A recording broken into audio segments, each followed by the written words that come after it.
Hello everybody, welcome. My name is Deji Akinton and today I'll be talking to you about answering this question: what are you designed for? What are you designed for? Perhaps the most important question you will answer is this question, which to me could even be considered as even more important than the question of who should I get married to? Because you have a lot of individuals that are frustrated and the marriage only amplified that frustration. For example, in my case, I've always thought of it that the woman that will know my natural design without me telling her, that person is most likely to be my wife. And by the grace of God, the person I got married to just said it to my ears one day, this is who you are. And I knew that that is the person I should get married to. If you look at the likes of Lance Armstrong has been described to be one of the most successful cyclists in recent times.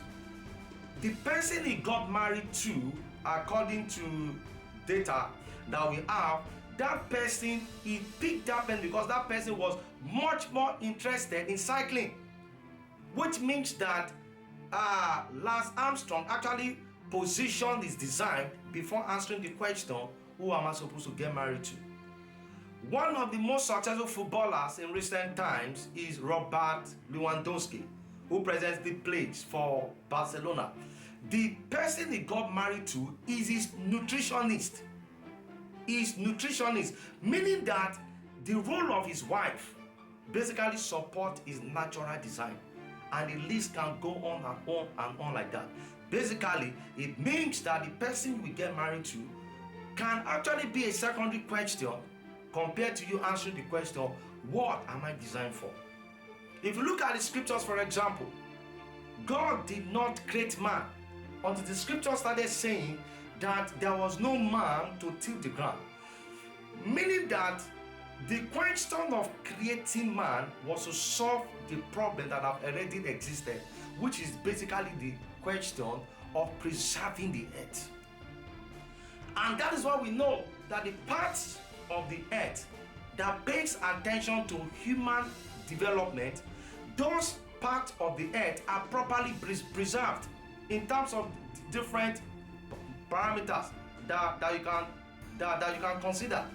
That is why a lot of people in the undeveloped country actually migrate to this developed world, simply because this developed world have actually answered the question in channeling their educational system so that people can effortlessly and easily enter into the place of their design.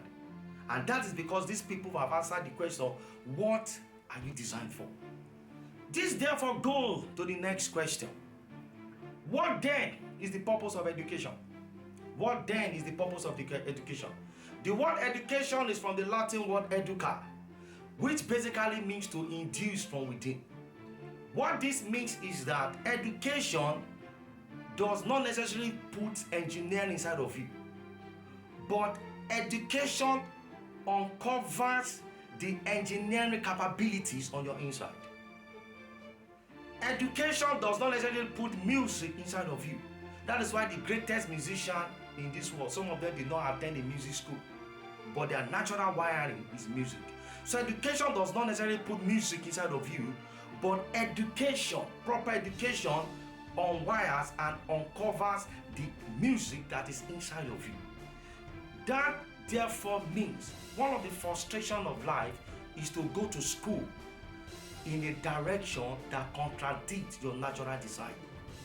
If you look at the case of one of the most successful musicians in Nigeria, Fela Anikulapo Kuti, who of course was the first Nigerian to be nominated for the Grammys Award. There were like 4 brothers, if I'm not mistaken. Okay, they were like 3 brothers. Rason Kuti, Olukoye, Rason Kuti, Fela and Beko. And their mother actually sent the 3 of them to the United Kingdom to get trained as a medical doctor. Fela actually had admission to study medicine, but he discovered his passion for music, that through music he can begin to pass his message to the larger society. And when they came to Nigeria, Olukoye Rason Kuti later became the ministers of health. But amongst the three brothers, the one that wrote his name the most on the sands of time is Fela, because Fela actually went to school in order for him to empower what is already designed on his inside. That does not mean that Olukoya Rason Kuti was not basically designed to be a medical doctor. But my point of emphasis is that education does not put your design inside of you, but proper education actually unlocks that design on the inside of you. Therefore, education begins with your ability to identify what are you designed for. So if you put different subjects in front of a child, it doesn't stimulate that child in the same way. So the wisdom of parenting is to guide the child in the place of the natural inclination of that child. Let me give you another example. One of the most celebrated writers in Africa today is Chimamanda. And she was the person that wrote this book. She's the person that wrote this book, The Purple Hibiscus, Half of a Yellow Sun. She was actually sent to Britain to study dentistry. But she said that each time the lecturer is teaching, she would just be scripting, writing short playlet. And she left the dentistry school and she entered into the fullness of her design. And today, one of the most successful female writers in Africa is Chimamanda. And the reason that happened was that these people went to school in alignment to support their natural design.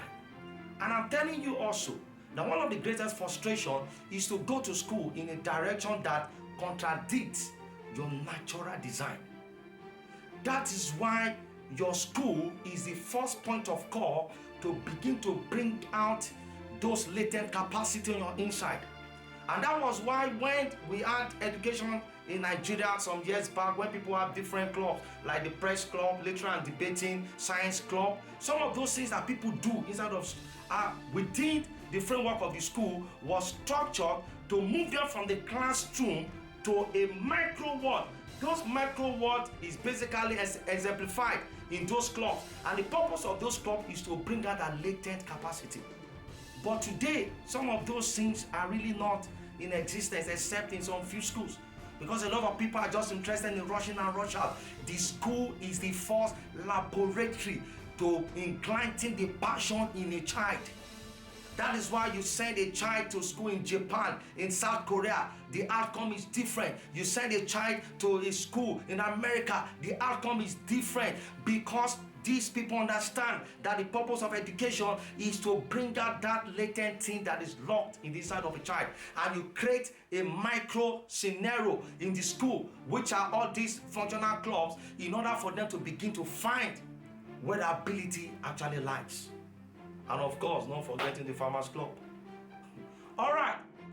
The next thing is mentorship. How will you find a great person that is not schooled by a proper mentor? Your mentor is a mirror image of what you contain naturally, which means that you see yourself in your mentor. It is one thing for the subject to excite you. It's another thing for you to walk into a scenario and you see a person that is already demonstrating in adverse form what is contained inside of you as a seed. That person is your mentor. No matter what you have today as a seed, it's already present in somebody else as an harvest. I'll tell you this. If you look at the closest people to Bishop Oyedepo, the likes of Paul Eneche, the likes of David Ibiyeomie, they are the people that have replicated almost the same dimension of ministry that is in Bishop Oyedepo. Because one of the things that amplified Bishop Oyedepo was that he was the first one to build the largest single congregation in Africa. And these people are very close to him. They contain that in his seed form. They did not just stop with the fact that they went to ministry school. They looked for a mentor. Because that mentor already contained in harvest form what is inside of them as a seed. And it was amplified on their inside. And that is the question I'm asking you today. You have to move from the four walls of a well-structured school to finding a mentor.